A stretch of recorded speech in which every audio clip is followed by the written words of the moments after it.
네, 여러분 안녕하십니까. 행복한 영화상 시네포트입니다. 자, 드디어 추석 대목이 가까워지고 있습니다. 네. 정말 영화파는 말이죠. 정말 그야말로 이제 풍년이에요, 풍년. 한판 승부를 앞두고 있습니다. 그렇죠. 무려 이번 달에만 33편의 영화가 개봉을 한다고 하는데요. 정말 대단하죠. 아직까지는 아저씨의 독주인데요. 네. 누가 이 독주를 막을 것인지. 근데 참 재미있는 결과가 있는 게요. 네.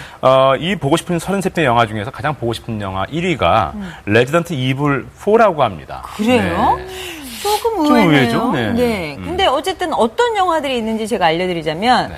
먼저 우리나라 작품으로는 무적자, 네. 시라노 연애조작단, 퀴즈왕, 거기에다가 홍상수 감독의 11번째 영화죠. 오키의 영화가 모두 같은 날 개봉하고요. 네. 그리고 외화로 들어가 보면 캣츠 앤 독스 2, 슈퍼배드, 뭐 아주 다양한 관객층을 누리는 영화들이 한박상 가득 차려져 있습니다. 네. 일단 그 추석 시즌에는 5편의 한국 영화가 가장 주목을 받고 있죠. 해결사, 무적자, 네. 시라노 연애 조작단, 그리고 퀴즈왕, 그랑프리 이렇게 네. 5편인데 뭐 대체적인 극장가의 분석은 좀 나눠 먹기를 하지 않겠는가 하는 그런 얘기도 있습니다만 분명히 이 중에서 한 편이 좀 독주를 할 것으로 예상이 되고 있습니다. 그게 시라노가 될지 그랑프리가 될지 퀴즈왕이 될지요. 저도 좀 짐작하기 어렵고요. 저는 외화로서는 사실 추석이 끝나고 나서 개봉되는 줄리아 로버츠 영화 네. 먹고 기도하고 사랑하라. 이 영화가 아마 5월달 지난 여름 시절에 인셉션이 예상외의 어떤 큰 흥행을 했듯이 아마 줄리아 로버츠 영화가 크게 성공하지 않을까 이렇게 예상하고 있습니다. 네. 볼 영화가 굉장히 많은 거죠, 어쨌든. 예. 네. 밀라 요보비치 하면은요, 안젤리나 졸리와 함께 여전사 캐릭터로 아주 유명한 배우인데요. 네네. 어려서부터 뭐 킥복싱, 가라데, 쿵푸 이런 거를 너무 잘했다고 해요. 저도 이 영화가 정말 기대가 되는데요. 또 네. 가장 기대되는 이유는 이 프리즌 브레이크에 나왔던 석호필이 나온다고 아하. 합니다. 네, 레지던트 그래서- 이블 4에 말이죠. 네, 네. 그래서 또 김달 씨가. 네, 아주 기대하고 있습니다. 거기서 또 이번엔 또 3D로 만들었다고 하니까요. 그나저나 밀라 요보비치는 그 제5원소 이후로 참 수많은 남자의 가슴을 설레게 했는데 여전히 돌려차기를 하고 있습니다. 남자들 가슴을 뻥뻥뻥뻥 차는 거죠. 네. 네. 네. 발로도 차고, 뭐 얼굴로도 차고. 제가 더 얘기하고 싶지만 유시연 씨한테 뭐 네. 돌려차기 혼날까봐. 당할까봐요. 네. 자, 그럼 제가 하도록 하겠습니다. 자, 올 추석 빼놓을 수 없는 영화가 있죠. 바로 설경구 씨의 리얼 액션이 돋보이는 영화인데요. 바로 영화 해결사입니다. 해결사의 언론 시사 현장 함께 가시죠. 여러분은 어려운 일이나 곤란한 일이 생기면 누가 먼저 생각나나요? 무슨 일이든 말끔히 해결해주는 해결사가 등장했습니다. 바로 충무로에 검증된 흥행 보증수표 설경구 씨인데요. 거기에 요즘 핫하게 뜨고 있는 배우들 비덩 이정진 씨와 방자전 속 명품 감초 오달수 송새벽 씨까지 함께 화제를 모은 영화 해결사. 느린 배우들이 만든 빠른 영화 해결사 언론 시사 현장 함께 시청자 가시죠. 여러분, 저는 영화 해결사에서 강태식 역을 맡은 설경구입니다. 반갑습니다. 예, 상철 역할 맡은 오달수입니다. 반갑습니다. 안녕하세요. 장필호 역할을 맡은 이정진입니다. 예, 작품이 너무 좋았고요. 그리고 저는 뭐 설경구 씨가 나오라고 그래가지고 가니까 감독님하고 자기랑 이렇게 있길래 하자고 그래가지고 시나리오도 못 읽고 했습니다. 근데 후회는 없습니다. 재밌게 잘 했습니다. 사실 제가 같이 하고 싶어서 감독님 있는 자리에 오달수 씨를 찾으러 가가지고 대학로로 술 먹고 있는 오달수 씨를 데리고 감독님한테 가서 거기서 확답을 받고 제 캐스팅이 이상하게 된 케이스고, 저도 이정진 씨랑 똑같습니다. 책 보고 굉장히 속도감을 느껴가지고 요새 제가 찍었던 영화들이 속도감이 그렇게 있는 영화는 못 찍어봤던 것 같아요. 근데 이번 영화는 책을 첫 장을 넘기면서부터 그 속도감에 좀 매료됐다고 해야 되나? 그래서 하게 됐습니다. 예. 죄송합니다. 감사합니다. 너무나 좋은 일하고 싶었던 좋은 선배분들이랑 제가 같이 할 수 있다라는 그게 있어서 정말 사실 정말 이렇게 좀 거짓말 안 보태고도 바로 제가 결정을 짓고 너무 결과도 좋았고 굉장히 지금 사실 한 개봉이 한 일주 정도, 한 열흘 정도 남은 상태인데 굉장히 기대도 많이 되고 또 같이 하는 작업 자체가 앞으로도 기억에 많이 남을 만큼 정말 좋았던 시간이었던 것 같습니다. 통산 4천만 명이 훌쩍 넘는 관객을 동원한 1등 흥행 배우 설경구 씨. 이번 영화에서는 함정에 빠진 해결사로 분해 롤러코스터와 같은 액션을 보여준다고 하는데요. 액션 영화의 특징인가요? 온통 남자뿐인 배우들입니다. 현장 분위기마저 아주 칙칙했다고 하는데요. 호흡 어떠셨어요? 두 분이 제일 많이 맞췄잖아. 사실 서로 간의 호흡이라기보다는 현장에서 어떤 분위기 뭐를 말씀드려야 되는데, 사실 저희 영화는 남자들이 참 많이 나옵니다. 그리고 뭐 이정지 씨처럼 비주얼이 좋은 분도 몇 안 계시지만 이게 별로 안 좋은 사람들이 대부분이기 때문에 현장 분위기는 뭐 썩 좋지는 않았습니다. 예. 뭐 군대도 아니고 근데 굉장히 편안했고요. 뭐 남자들이 많다고 그래서 좀 우리 여자 배우도 없고 그런 아쉬움도 있었긴 했겠지만, 오히려 남자들이 더 많아서 굉장히 의사소통도 굉장히 잘 됐고, 또 워낙에들 다 서로 굉장히 서로를 잘 알고, 또 저는 성별근 선배하고 처음이지만 선배님하고 되게 편안하게 작업했고요. 또 아까 처음에 말씀드린 것처럼 정말 기억에 남지 않을까, 이번 촬영 현장이. 설경구 선배 도움 많이 받았죠. 저희 숙소에서 이제 다치지 않는 그 침대 위에서 이렇게 어떻게 한다를 좀 가르쳐 주고 상대가 돼줘가지고 제가 연습을 많이 했습니다. 순서가 바뀐 게요. 오다수 씨가 액션을 찍고 나서 그날 오다수 씨 방에 놀러 갔는데 막걸리 한잔 하면서 다 찍었는데 그걸 자꾸 해보자는 거예요. 오늘 찍은 거를. 그래서 때려봐 그러고 계속. 그래서 어떻게 해요? 저렇게 때려봐야죠, 이렇게. 그럼 이렇게 자기가 이게 전문용어로 이렇게 리액션을 보인다고 그러죠? 그걸 계속 하더라고요. 그래서 새벽 4시까지 했어요. 새벽 4시까지 오다수 씨는 저한테 때려봐. 저는 이것만 하고 새벽 4시까지 한 기억이 나네요. 그 여관 숙소에서. 남자 둘이서. 밤이 새도록 액션씬을 위해 연습 아닌 연습으로 노력했던 배우들.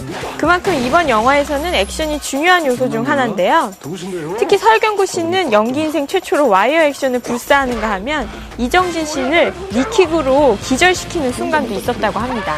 한편 처음으로 진실을 밝히는 경찰 반장을 연기한 오달수 씨와 악역으로 파격 변신한 이정진 씨의 소감도 들을 수 있었습니다. 뿌듯했습니다. 기분 좋았고, 그리고 다른 지금까지 맡아온 다른 역할하고 좀 다르게 이제 또 누군가를 또 도와주고 또 조사를 해가지고 진실을 또 밝히려고 노력하고 그런 역할을 맡아보니까 진짜 굉장히 저 스스로 좀 대견했고 뿌듯하고 뭐 그랬었습니다. 굉장히 좋은 경험이었습니다. 캐릭터를 바꾼다는 게 뭐 어떤 배우 하면 딱 어떤 이미지 딱 구축된 게 아니기 때문에, 또 어떨 때는 이런 역할도 하고, 또 달수 형님 얘기하시지만 그동안은 좀 반대 입장이었는데 이번에 경찰이었다, 이렇게 다들 더 많은 선배 배우들은 더 많이 넘나들잖아요. 그런 것들을 더 해보기 위해서 뭐 하나의 과정일 뿐이고, 그거보다 매 작품을 임할 때 이 작품을 어떻게 내가 해낼 것인가, 또 다른 배우들과 스태프들과 어떻게 호흡할 것인가, 이런 거에 대한 부담감, 긴장감이지 어떤 캐릭터에 대한 긴장감보다는 그게 더 센 것 같아요. 저희 영화는 되게 유쾌하고 상쾌하고 경쾌하고 통쾌합니다. 보시면서 후련하시고 시원하시고 하실 겁니다. 롤러코스터를 타는 기분이 들었으면 하는 마음으로 또 촬영을 했고, 또 그런 속도감을 느낄 수 있으실 거라고 저도 기대하고 있습니다. 네, 시네포트 시청자 여러분, 9월 9일에 해결사가 개봉합니다. 여러분 많은 좋은 소문 내주시고요. 여러분들이 찾아오셔도 정말 후회하지 않는, 정말 굉장히 속도감이 있고 멋진 액션, 그리고 굉장히 이렇게 자극적이지 않은 그런 영화입니다. 여러분 시간 2시간이라는 시간 정말 버리는 시간이 아니고 정말 좋은 시간을 저희가 보내드리려고 만들었으니까요. 꼭 주변 분들이랑 많이 찾아주십시오. 저 해결사가 정말 후회하지 않는 시간을 여러분한테 보내드리겠습니다. 자, 해결사 화이팅! 살인 누명을 쓰고 함정에 빠진 해결사의 통쾌한 반격을 담은 영화 해결사. 액션과 리액션의 적절한 조합과 대박 통쾌한 액션을 꼭 극장에서 확인해 보시기 바랍니다. 이어지는 순서는 신작 극장입니다. 진짜 나 몰라? 한밤중 강변북로. 한 여자를 자그마치 넉 대의 차가 연속으로 치게 되는 엄청난 사고가 발생합니다. 사이좋게 줄줄이 경찰서로 잡혀온 사람들. 정말 억울합니다. 이거 그분이랑 차로 점프를 하셨다니까요. 그러고 따져보면 우리가 더 억울하죠. 그 짝은 받으셨지만 우리들은 하늘에서 왔단게. 알았으니까 앉아. 이 황당무계한 사건으로 오랜만에 북적이는 경찰서인데요. 아니 왜 이렇게 위험한? 여기에 주민 신고로 잡혀온 자랑스러운 배달의 기수 철주로 인해 아수라장에 빠지고 맙니다. 오늘 날 잡았구나. 날 잡았어. 서로 상대의 잘못이 크다는 사람들 덕에 이러지도 저러지도 못하는 경찰들에게 드디어 피해 여성의 소지품들이 도착하고 그녀의 신분 확인을 위해 열어본 USB에서 그 누구도 예상하지 못한 수확을 얻게 되는데요. 메모 같기도. 기조왕? 기조왕? 폐재가 그러니까 기조왕이야? 이거 방송 나오던 그 기조왕 아니야? 아, 한 달에 한 번 하는 그 MBS든가? 근데 이게 왜 여기 있는 거야? 잠깐, 저 옆에 있는 숫자는 뭐지?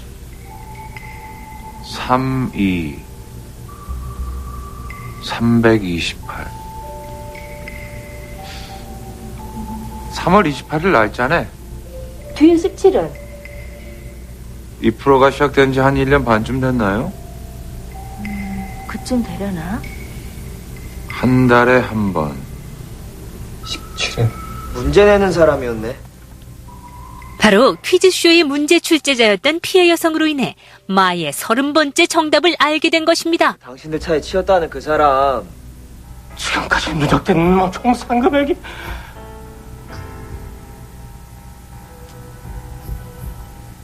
100억인가 뭐요?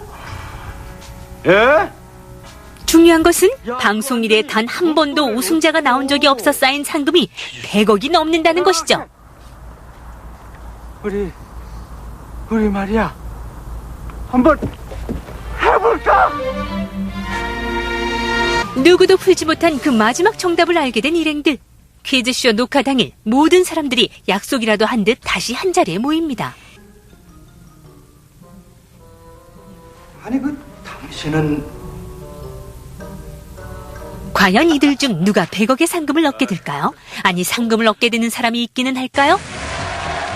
가문의 위기 이후 5년 만에 돌아온 추석 코미디인 이번 영화는 대한민국 대표 코미디 감독 장진과 김수로, 임원희, 정재영 등 사상 초유 코믹 군단의 만남으로 주목받고 있습니다.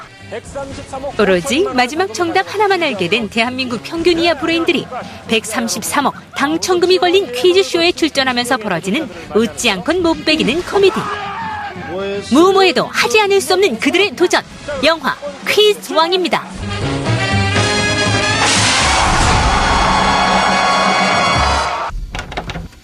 개와 고양이의 오랜 전쟁이 멈추고 찾아온 평화 속 한 고양이가 복수의 발톱을 갈고 있었는데요.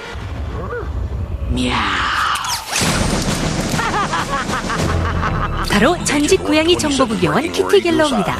지난 전쟁에서 온몸의 털과 함께 가족마저 잃어버린 키티는 영원한 적인 개는 물론 인간과 고양이까지 쓰러뜨릴 계획을 세우는데요. 3 hours ago, we intercepted this transmission from a mysterious villain from the feline underworld. Take a look. Greetings. In 2 days, I will unleash a sound only those drool-bag dogs can hear. A sound so devastating, so terrifying, it will drive all dogs completely insane. Humans will be forced to get rid of him. And without their protection, I will enslave all mankind. Nothing and no one will stop me from ruling the world. Kitty galore, out. 전례 없는 위협 앞에 독지하 본부에서는 평범한 개로 위장하고 있던 요원들을 긴급 소집하고 Alert. Your mission, should you decide to accept it, will be revealed at HQ. This squirrel will self-destruct. But first, a little dance.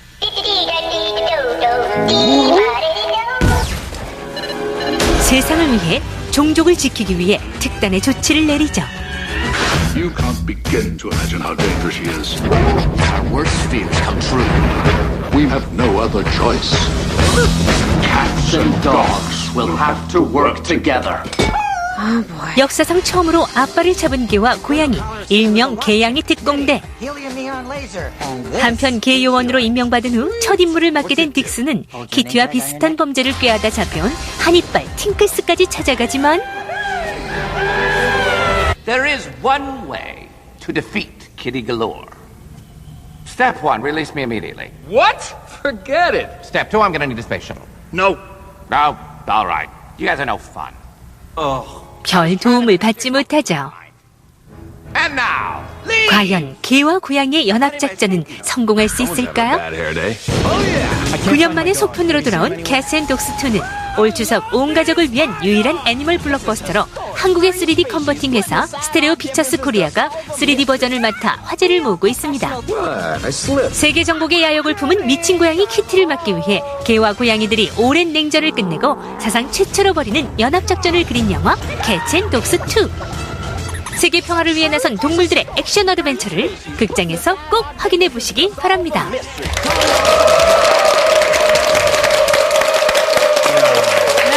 저 재밌겠는데요, 캣앤독스 9년 만에 예. 돌아왔습니다. 근데 네. 방금 전에 보셨던 것처럼 이 영화가 이제 2D를 3D로 만든 영화인데요. 그러니까 2D로 촬영을 해서 그쵸. 컨버팅 과정을 통해 3D로 전환시키는 네. 기술을 한국의 우리나라에서 기술을 갖고 했다는 있는 거죠. 네. 겁니다. 전문 용어는 이제 컨버전 한다고. 죄송합니다. 네. 어쨌든 근데 이 캣앤독스 1을 재밌게 보셨던 분들이 많아서 이 네. 2를 기대하시는 분들도 많을 것 같아요. 그 국내에서 그렇게 그 2D를 3D로 컨버전 전환하는 기술이 굉장히 잘 발달되어 있고요. 실제로 할리우드의 많은 영화들이 그런 작업들을 우리나라 지금 천안에 위치하고 있는 그런 회사인데 거기서 네. 많은 작업을 하고 있는데 이번 아마 메이저 영화로서는 거의 처음으로 이런 작업을 시도한 것 같습니다. 아바타 이후 대박이라면서요. 그러니까 사실은 할리우드 내에서 그런 그 공정을 할 수 있는 그런 작업들 굉장히 양이 많지 않겠습니까? 그래서 네네. 이렇게 한국이나 기술력이 뛰어난 나라로 오고 있는데요. 그래서 네. 우리나라가 굉장히 주목받고 있는 그런 기술 국가로 평가받고 있습니다. 네. 자, 드디어 오랜만에 또 장진 영화가 나왔습니다. 네. 장진식 코미디 이런 말이 있죠. 네. 많은 매니아도 있고요. 특별한 유머들, 재기발랄함 이런데 이 퀴즈왕 역시 출발부터가 대단할 것 같습니다. 퀴즈가 나오는 장면을 보니까 저는 언뜻 작년에 많은 분들이 보셨던 슬럼독 밀리어네어가 네, 언뜻 그렇죠. 떠오르기도 떠오르긴 합니다. 네. 그러니까 장진식 유머. 그러니까 장진이 사실은 주변에서 많이 본 이야기를 가지고 자기식으로 번안시킨다는 능력이 뛰어난 그런 감독인데요. 얼마 전에 나왔던 영화는 굿모닝 미스터 프레지던트였죠. 네. 네, 그것도 사실은 그 대통령을 다루는 할리우드 영화들도 있었고 자기식으로 풀어냈는데 말씀하신 것처럼 이 영화도 역시 아까 슬럼독 밀리어네어 이런 것에서 영감을 좀 받은 것 같습니다. 장진 영화의 특징은 저는 솔직히 말씀드리면 좀 셰익스피어 같아요. 셰익스피어의 좀 코미디 소동극. 그렇죠. 네. 한여름밤의 소동극을 보는 듯한. 네. 근데 그 안에 사실은 사람들의 각각의 에피소드들이 좀 진하게 좀 담겨져 있는 그런 측면에서는 이야기꾼으로서 재질이 뛰어난 감독이 아닌가 싶습니다. 네. 네. 이번에 아마 퀴즈왕이 좀 몸을 많이 풀고요. 그 전작에 비해서 좀 가볍게 만들었지만 오히려 그래서 더 대중들에게 어필할 수 있는 작품이 아닌가 싶습니다. 네. 또 이 액션 영화 좋아하시는 분들은요, 해결사 기대하시는 분들도 굉장히 많을 것 같은데요. 액션 씬이 워낙 많다 보니까 이 사건 사고도 많았다고 해요.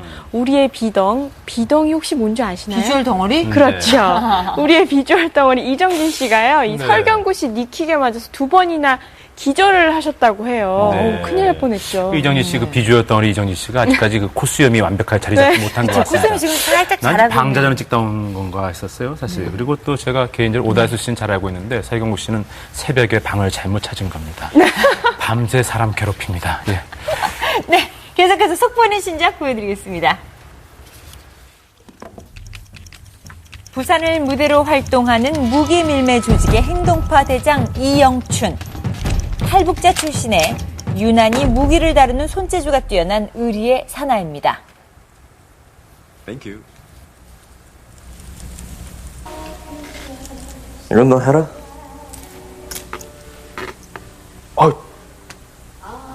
비싼 시계를 윤광입니다. 이 시계 볼 때마다 그 형님 생각하고 정비 행동도를 더 했습니다. 롤렉스? 이게 어울리는 않다. 넌 새끼야. 그렇게 립 서비스 하다가 돌아서면 뒤통수 칠 타입이야. 네 인생이. Understand?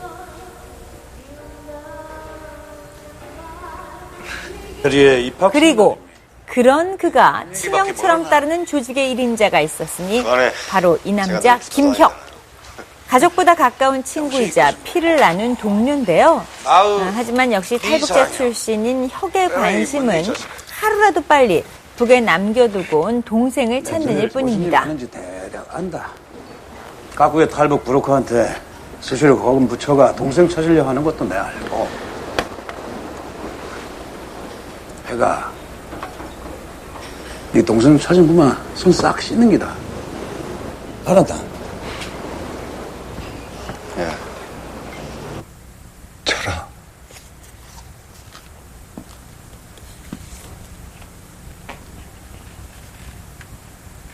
김철이 맞지? 내 동생 철이 맞지?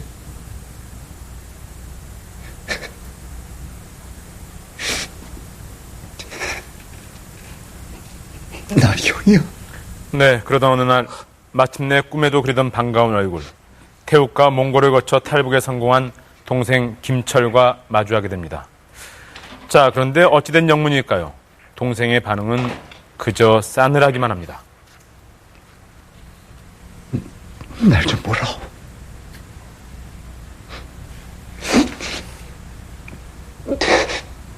너 이거 기억 안 나네? 네가 원산 해수욕장에서 나한테 묶어준 건데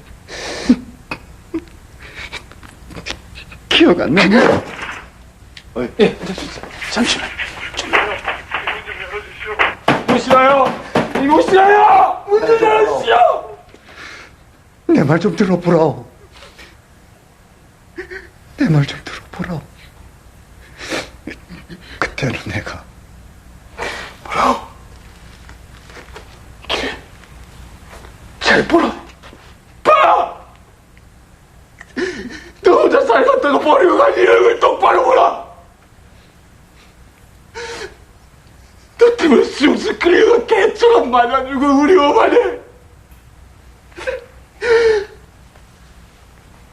우리 엄마니 지켜본 이 얼굴 똑바로 보라. 자신과 어머니를 배신한 채 홀로 탈북을 감행하고 말았던 형에 대한 분노. 동생 철의 가슴에 씻을 수 없는 상처와 애증으로 남고 말았습니다. 그저 오직 형에 대한 복수심만으로 버텨왔던 건데요. 네가 주는 볼. 한편 새로운 무기 밀매철을 뚫기 위해 태국을 방문한 혁과 태민. 하지만 시작부터 어딘지 모르게 수상한 냄새를 풍기는 이 사람들. 나타나야 할 보스는 보이지도 않고요. 대뜸 돈부터 요구하고 나섭니다. 이거 아무래도 뭔가 잘못된 것만 같습니다. The bot will be here soon. I bought you gift too. 자, 그리고 바로 그 순간 태민아. 혁을 남겨둔 채 자리를 박차고 나가버리는 태민. 죽이라! 그렇습니다. 이 모든 것은 태민이 꾸며낸 비열한 음모였던 겁니다. 배벌리 없는 조직의 똘마니에 불과하지만 보스의 조카라는 이유로 혁의 조수 노릇을 자청하고 나섰던 태민.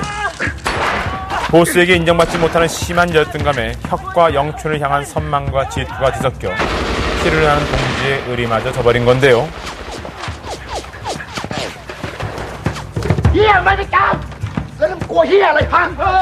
덕분에 간신히 목숨만을 부지한 채 혁은 꼬박 3년이라는 시간을 고스란히 감옥에서 보내게 됩니다.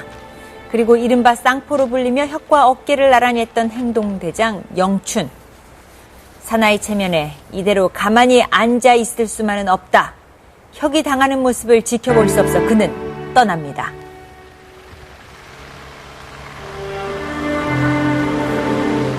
형, 난 형이 원하든 원하지 않든 그런 거 상관없어. 단지 우리가 누군지 보여줄 거야. 결국 태민과 작당의 음모를 꾸몄던 태국파 일당들을 제거하기 위해서 혈혈단신 목숨을 걸고 놈들의 아지트로 잠입하기에 이릅니다. 그리고 마침내 놈들과 마주하게 되죠. 좋냐? 드디어 올 것이 왔습니다. 영웅본색의 리메이크임을 온몸으로 보여주는 쌍권총 양손에 들고 이쪽 저쪽 사방 팔방 멋들어지게 쏩니다. 그에게 목숨보다 소중한 건 피 끓는 의리. 친형처럼 따르는 혁을 위해서라면 목숨도 아깝지 않기 때문이죠. 곧 죽어도 선글라스는 놓치지 않는 스타일리시 액션의 진수. 보시죠.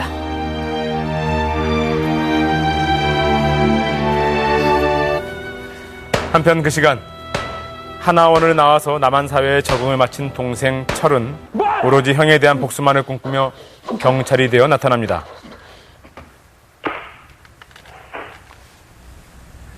정태민이 3년 전부터 러시아 마피아들과 손잡고 이 세력을 키웠는데 부산 내에서 거래되는 총기들은 죄다 이놈을 거친다는 첩보가 있습니다. 이 영춘이라고 북한 특수부대 출신의 탈북자입니다. 원래 총기 책임자로 더 잘 알려져 있는데요. 실제 핵심은 바로 이 친구입니다. 김혁입니다. 3년 전 태국에서 총기 사건으로 붙잡힌 후에 아직까지 현지에서 복역 중입니다. 복역 중이 아니라 복역 완료야. 거기서! 뭐야 이거! 똑바로 들어 씨발놈아. 김혁이하고 나하고 형제 아니야. 알겠어? 그리고 마침내 3년간의 옥살이를 끝내고 빈털터리로 세상 밖에 던져진 비운의 1인자 혁.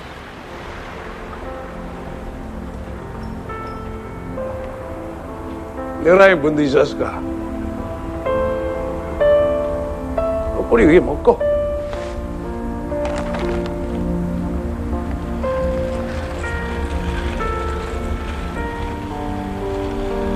욕받대. 또다시 3년이나 동생의 곁을 지켜주지 못했다는 죄책감에 괴로워하는 혁.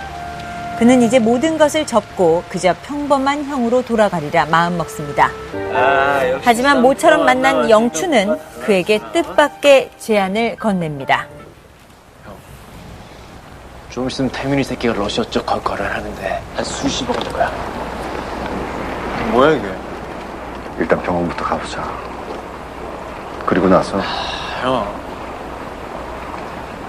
이러지 마라. 나 아직 안 죽고 그 꿈도 있어. 내가 여기 왜 버티고 살았는지 알아? 영춘아, 예전처럼 살고 싶지 않아.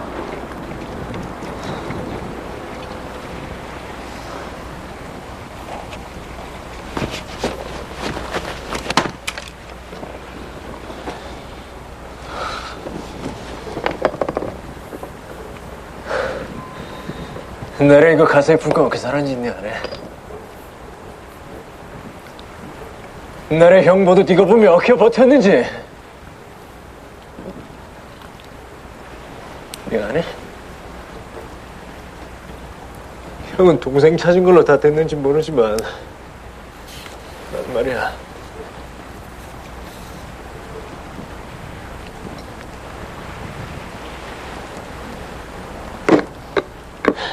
잘 가라. 자, 그런데 영춘의 걸음걸이가 어째 이상합니다. 혁을 위해 무모한 복수를 감행하다 그만 다리를 절고 말았던 건데요. 덕분에 조직에조차 밀려나 설자를 잃어버린 영춘에게 돌아온 혁의 존재는 유일한 희망이었던 겁니다. 조금만 기다려주십시오. 자, 하지만 이런 사실을 까마득히 알 리 없는 혁. 대리운전기사로 새 삶을 시작하고 나서는데요. 하지만 세상은 그런 혁을 가만히 내버려두지 않았습니다.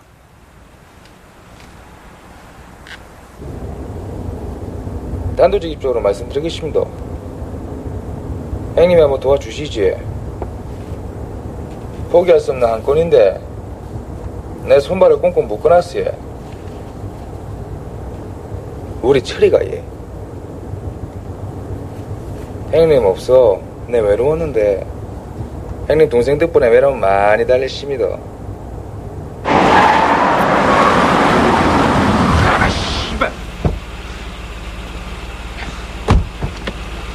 이 새끼야.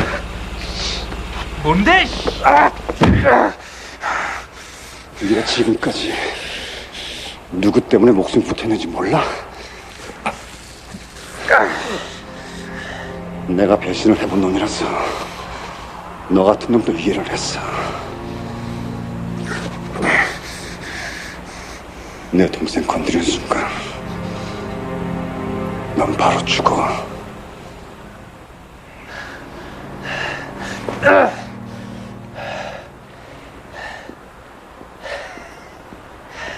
영춘마저 부상당한 사이 조직의 1인자로 실세를 거머쥔 냉혈한 태민. 이미 부산의 무기 밀매권을 장악한 그에게 돌아온 혁의 존재는 더없이 부담스럽기만 합니다. 철과 영춘까지 끌어들여 모두를 제거하려는 음모를 뿐이죠.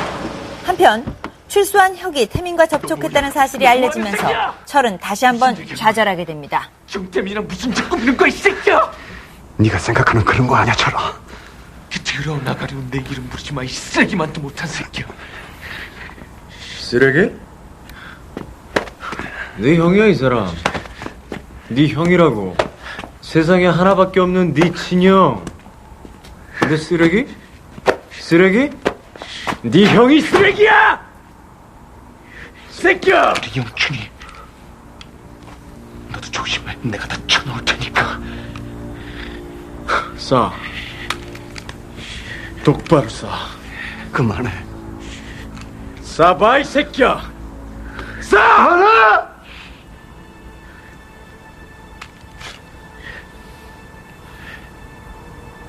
김 형사님, 이제 저희 그런 일 안 합니다.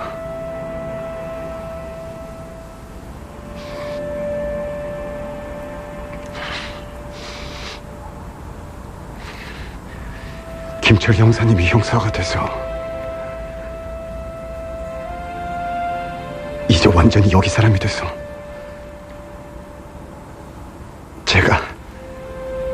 제가 너무 기쁘고 미안하고 행복합니다. 저 이제 그런 일 안 합니다. 믿어주십시오.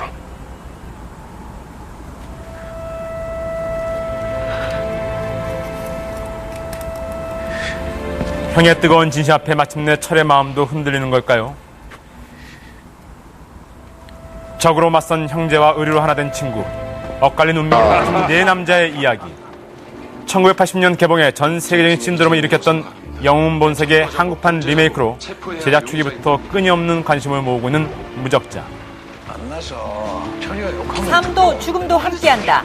한중일 대만 합작에 무려 100억 원대의 제작비가 투입된 초대형 스케일.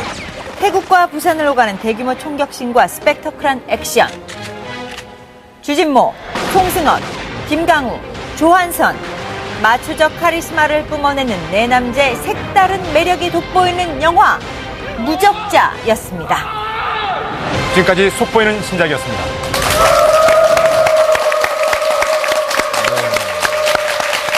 자, 오래전부터 관심을 모았던 무적자를 살펴봤습니다. 홍콩 누아르의 리메이크인데요. 홍콩 누아르하면 상징력이 역시 누가 뭐래도 쌍권총과 슬로우 모션 아니겠습니까? 네. 왜 이러세요? 네, 그렇습니다. 예. 네. 그런데 저는 그 오상 감독의 영웅본색하면 또 하나 아주 인상적으로 떠오르시는 비둘기 씬인데, 무적자에도 비둘기 씬이 있는지 없는지 살짝 궁금해집니다. 자, 그런데 말이죠. 저는 이렇게 보면서 한 가지 좀 걱정되는 게 있었습니다. 네. 이게 이렇게 홍콩 누아르 리메이크하는 것인데 약간 올드 패션한 게 아닌가라는 느낌인데 감성 대사들이. 저는 그래서 이런 장르가 아닌가 생각했잖아요. 신파 액션. 신파 액션 같은 그래서 놈으로 약간 이것을 눈물을 지금의 좀 관객들이 불러일으키는. 어떻게 받아들일까 좀 걱정이 되기도 하는데요. 어떻습니까? 사실은 이 영화가 딱 답할 것은 한 가지입니다. 그러니까 우상 감독이 1986년에 영웅본색을 만들었는데 이 86년, 25년 전의 작품을 왜 리메이크했는가? 그것에 대한 답변이 영화 속에 묻어 있으면 되는 것이고요. 아마 관객분들이 그 점을 보면서 답을 느끼셨다면 이 영화는 성공의 어떤 그런 지름길로 갈 수 있는 그런 작품인 것 같습니다. 제가 보기에는 영웅본색과 큰 차이라면 이상하게도 뭐 개인적인 느낌일 수도 있습니다만 캐릭터들에게서 그늘이 잘 느껴지지 않는 그런 거죠. 그러니까 이제 이 86년에 영웅본색은 뭐 주윤발이 됐든 정룡이 됐든 정국이 됐든 그 캐릭터에서 이상하게 그 명암이 분명했고요.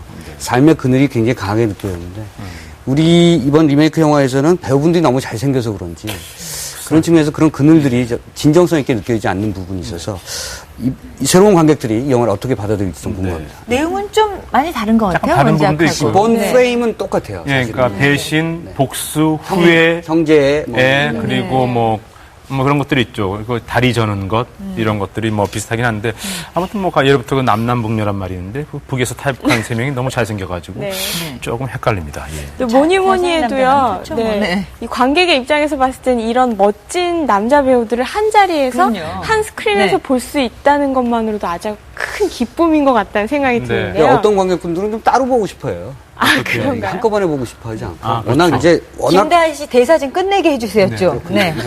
네. 아니, 저는 이렇게 한 자리에서 이렇게 딱 몰아보는 게 아주 좀 좋더라고요. 그리고 또 이렇게 보기 힘든 분들도 또 보게 되잖아요. 그렇죠. 네. 또 조한선 씨 오랜만에 스크린에 나오셨는데 악역을 또 처음으로 하셨어요. 악역 연기 너무 힘들었고 또 사투리가 굉장히 어렵잖아요. 그것 때문에 고생 많이 하셨다고 하고요. 주진모 씨는 태국에서 촬영하시면서 피부병을 아주 크게 앓으셨다고 하네요. 네. 좀, 좀 야윈 것 같더라고요. 그렇죠? 네. 피부병 앓으면 야유입니까? 네. 자, 그런가 하면 말이죠. 오랜만에 본격적으로 스크린으로 다시 돌아온 이경영 씨의 모습도 참 눈여겨볼 필요가 있을 것 같습니다. 네. 자, 이어진 수선 오동진 씨가 준비했습니다. 네.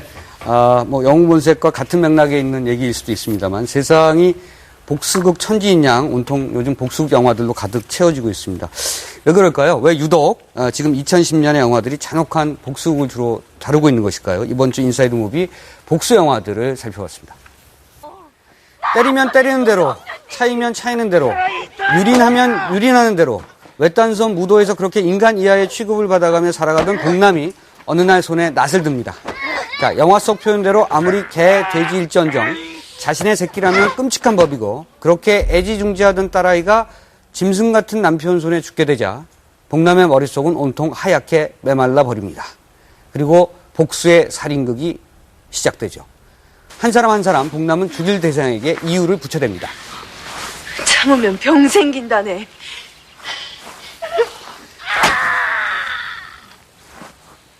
네, 특히 남편에 대한 복수는 잔인한 게 아니고 처절해 보일 정도까지입니다. 그런데 이상합니다. 그렇게 이 영화의 김복남이 살인을 하는 장면을 보고 있으면 그녀 안에 원래 악마가 있어서가 아니라 영화 속 무도라는 섬의 작은 공간이 그리고 그 안에 사람들이 심지어 무도 밖에서 살아가는 경찰서 형사나 혹은 복남이 유일하게 친구라고 생각했던 서울 사는 혜원이 같은 사람이 그녀를 악마로 만든 것처럼 느껴집니다. 자신들이 키운 악마를 마주하고 나서야 그 악마가 복수를 하며 다니고 나서야 사람들은 기겁을 하고 놀라죠. 그렇다면 과연 누가 더 악마일까요? 이 여인의 복수극은 단순히 정신이 미쳐 돌아가서 저지르는 살인극에 불과한 것일까요? 아니면 역설적인 정당방위일까요? 세상은 참 쉽게 해답을 내놓지 않습니다. 너나 잘하세요.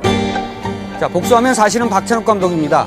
그는 복수는 나의 것에서부터 올드보이를 거쳐 이 영화 친절한 금자씨에 이르기까지 이른바 복수 3부작으로 큰 인기와 명예를 누렸습니다. 복수라고 하는 행위를 그것이 개인적인 차원의 것이었든 아니면 사회 구조적인 차원의 것이었든 아주 뚜렷하고 명료하게 그 인과관계를 정확하게 보여줘서였을까요? 그보다는 박찬욱 감독의 복수 3부작이 관심과 인기를 모았던 이유는 복수 자체를 보여줘서라기보다는 복수의 과정 속에서 생각하게 되는 인간의 구원과 그 정당성에 대한 철학적인 문제제기를 했기 때문인 것으로 보입니다. 박찬욱 감독은 3부작을 통해 늘 3단 논법 형식으로 이렇게 말합니다. 인간은 실수를 저지르기 마련이다. 실수를 저지른 인간은 참회를 해야 한다. 참회를 한 사람은 구원을 받게 된다. 박찬욱 감독의 영화 속 인간들은 복수를 나의 것에서의 송강호처럼 자기가 참회를 해야 하는 사람인 것조차 몰랐거나 올드보이의 최민식처럼 도대체 자기가 왜 참회를 해야 하는지를 몰랐던 인물들입니다.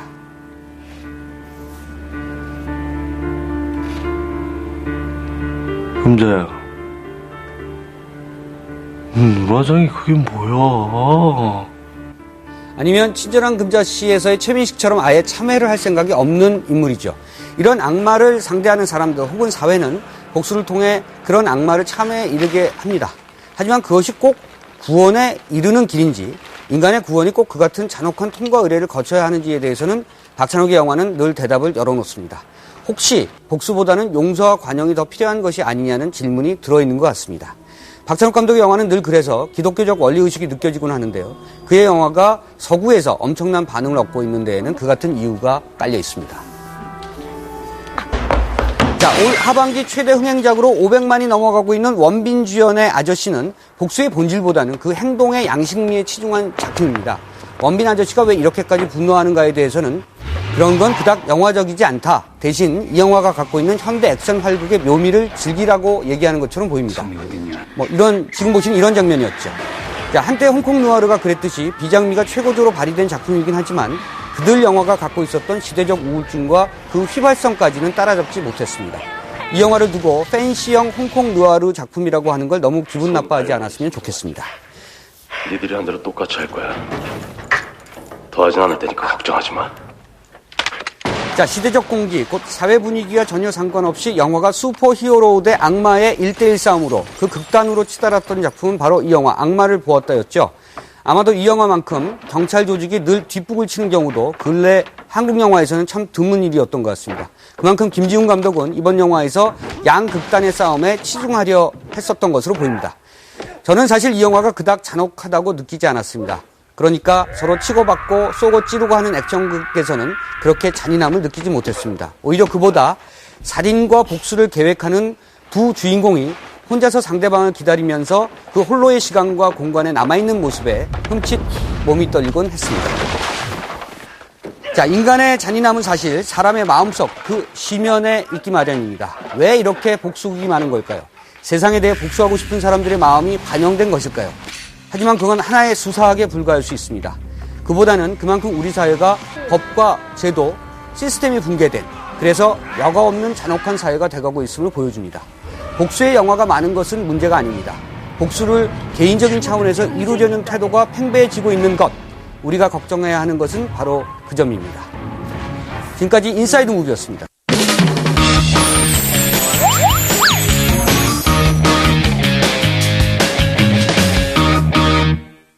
보니까 내 동생 뻘 되는 것 같은데 그 애가 한참 그 사춘기고 이래가지고 힘도 많이 써야 되고 잘 안 돼 그게 아빠가 돼가지고 아버님들이 뭐 다 그렇죠 뭐.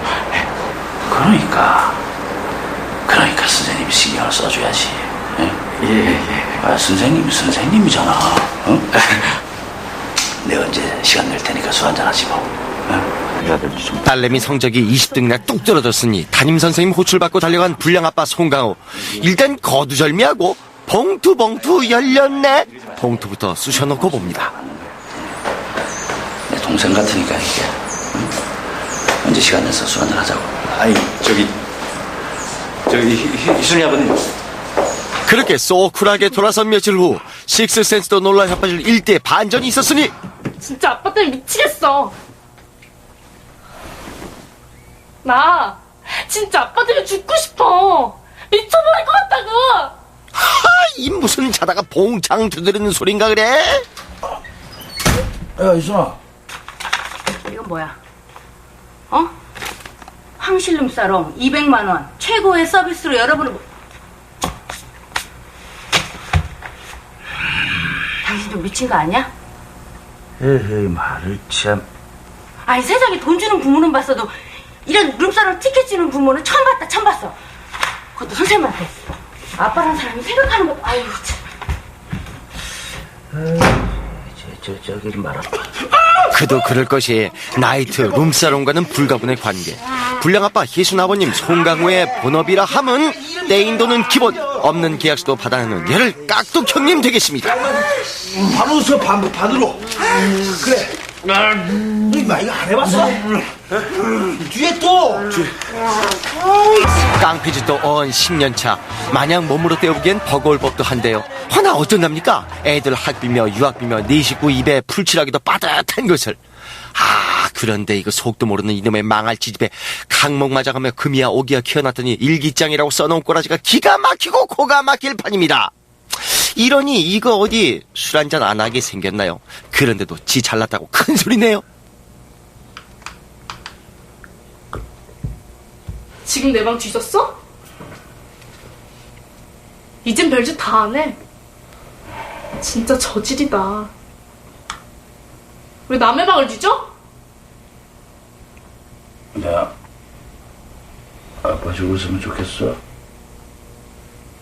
뭐야? 혹시 일기까지 본 거야?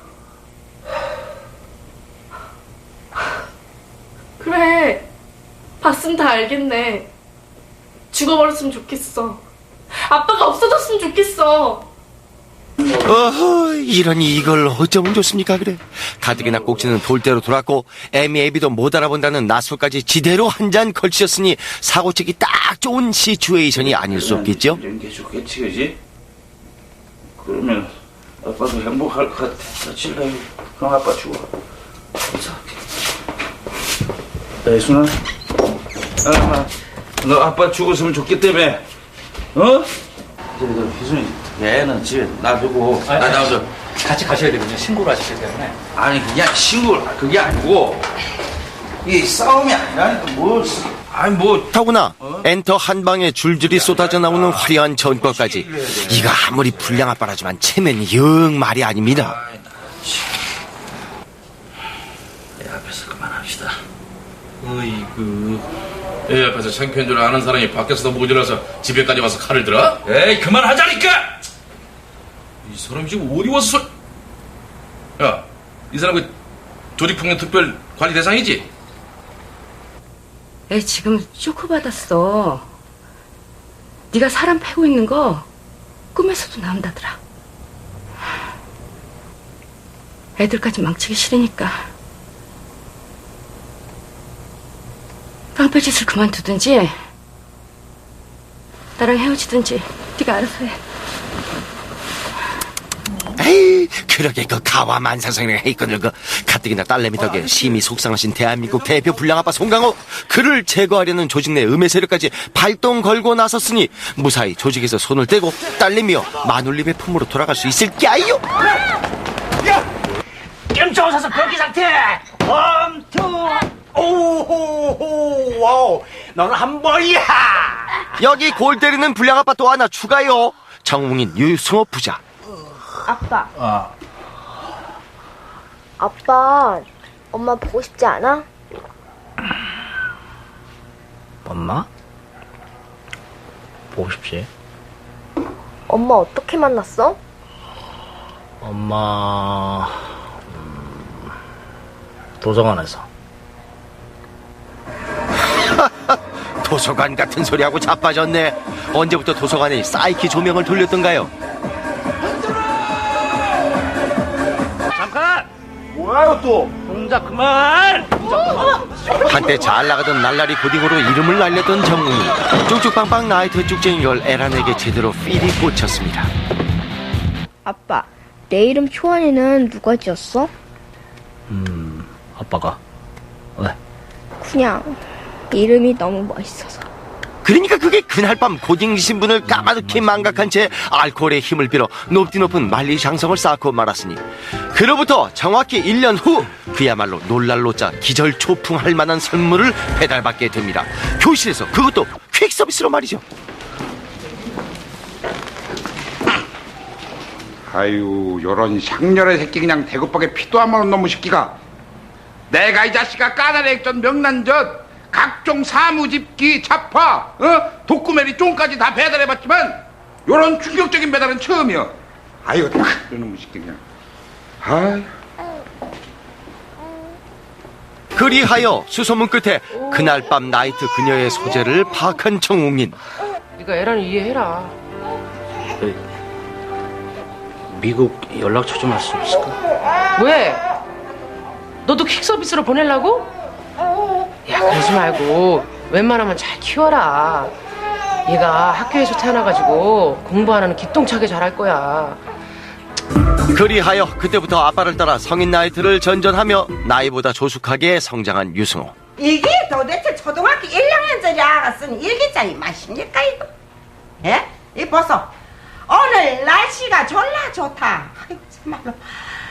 아빠가 옷가네 많이 벌면 개새끼 사온다 그랬다. 아이고 시원하. 그래서 내가 오늘은 기분이 뻑 간다. 아이고 참말로. 아이 칠까 웃음이 나와요. 울어도 시원찮을 판국에. 죄송합니다. 내가요 60평생 아들 가르쳐봤지만 내 일어나 보다가 처음 봅니다. 뭐야 이게 뭐고? 그러나 알고 보면 나름대로 지극정성입니다. 아이는 불량 아버지 외조 덕에 구김없이 자랐는데요. 보라는 B컵 쓰십니까? 어머야, 아이고 참말로 시끄럽겠네. 그러던 어느 날 우연히 절친인 동창이자 속옷 디자이너 절구를 만나게 된 정웅인. 그곳에서 뜻하지 않은 인물과 마주하게 됐는데요. 유승호의 엄마 나이트에 그녀였던 것입니다. 아 근데 우리 초원이 아직도 안 자고 아빠 기다렸어요. 목이 뜯겨. 아빠도 술 마셨구나. 딱 한 잔. 맨날 한 잔이래. 너도 내 새끼야. 하지만 여태 엄마가 죽은 줄로만 알고 있던 순진한 아들 유승호. 아들 앞에 느닷없는 엄마의 존재는 과연 어떤 의미로 다가오게 될까요? 못 말리는 불량 아빠의 좌충우돌 자녀 양육기 궁금하시면 찾아보시니까요.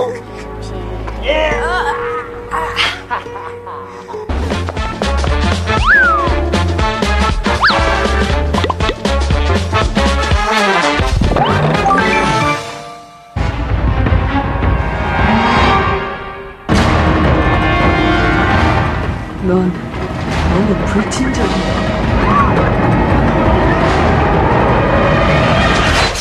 현대인의 그런 서로 이웃에 대한 무관심한 부분을 제대로 고발한 부분이 재밌었고 적절한 러닝타임과 끝까지 힘있는 영화였던 것 같았습니다. 영화 김봉남 살인사건의 전말 별점 4점. 짜임새도 좋았고 전반적으로 굉장히 무게도 있고 잔인하지만 굉장히 시원하고 통쾌했습니다. 김봉남 살인사건의 전말 별점 4점. 연기력에 있어서는 다른 어떤 스타급 배우들과는 큰 차이는 없다고 생각했고요. 오히려 더 신선한 느낌을 받았습니다. 김봉남 살인사건의 전말 별점 4점입니다. 별점 4.5점. 별점 3점. 김봉남 살인사건의 전말 별점 4.5점.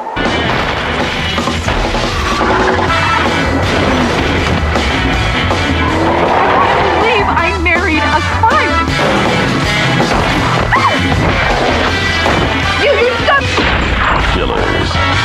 액션 영화가 너무 다 똑같은 결말 갖고 있는 것 같아가지고 재밌긴 한데요. 원래 나왔던 킬러 영화랑 좀 다 비슷한 것 같아가지고 그냥 재밌게 볼거리로는 그냥 볼 수 있을 것 같아요. 킬러스 별점 2점. 코믹도 있고 우리나라에서 볼 수 없는 그런 액션들 그런 게 있어서 참 좋아요. 영화 킬러스 별점 4.5. 유치하다 해야 되나? 내용은 좀 그렇게 좀 재밌는 것 같지는 좀 안 했던 것 같아요. 영화 킬러스 별점 3.5점. 별점 2점. 별점 3.5점. 영화 킬러스 별점 4점.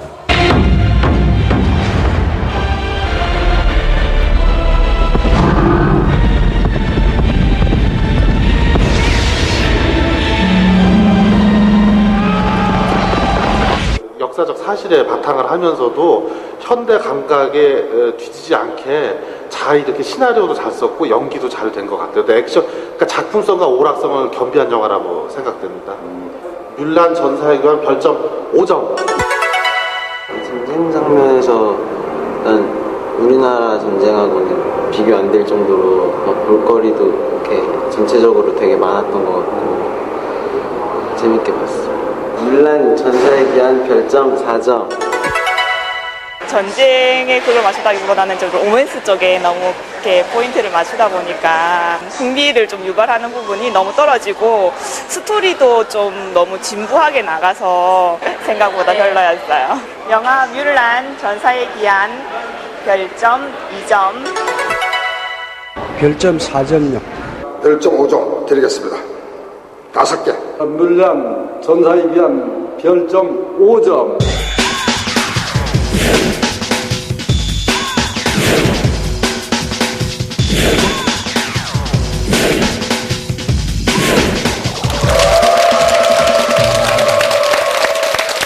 네, 벌써 5주째입니다. 아저씨가 1위를 또 지켰습니다. 그렇습니다. 5주 차임에도 불구하고 거의 40만 명이 육박하는 관객수를 동원하고 있고요. 2위랑 그다음에 큰 차이가 나죠? 네, 의형제를 제치고 올해 개봉했던 한국 영화 중에서 흥행 랭킹 1위에 올라섰습니다. 네. 근데 그뿐만이 아니에요. 역대 19금 영화 중에서 제가 그 흥행 순위를 살펴보니까요. 네. 친구가 818만으로 1위고요. 네. 그리고 타짜가 2위, 추격자가 3위였는데 추격자를 제쳤습니다. 네. 그래서 아저씨가 3위 자리에 올라섰습니다.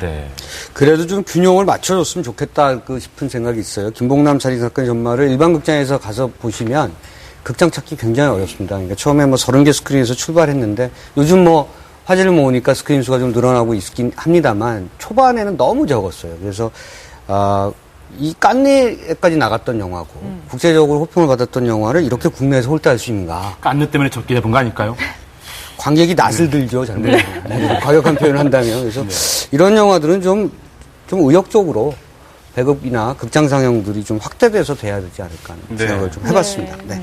이번 셋째 주부터요, 아주 재미있는 흥행 영화들이 마구마구 쏟아진다고 하니까요, 여러분들 많이 기대해 주셔도 아주 좋을 것 같네요. 네. 자, 다음 주도 보다 풍성한 영화 소식 준비해서 돌아오도록 하겠습니다. 네, 저희는 여기서 오늘 이만 인사드리겠습니다. 네, 고맙습니다. 안녕히 계세요.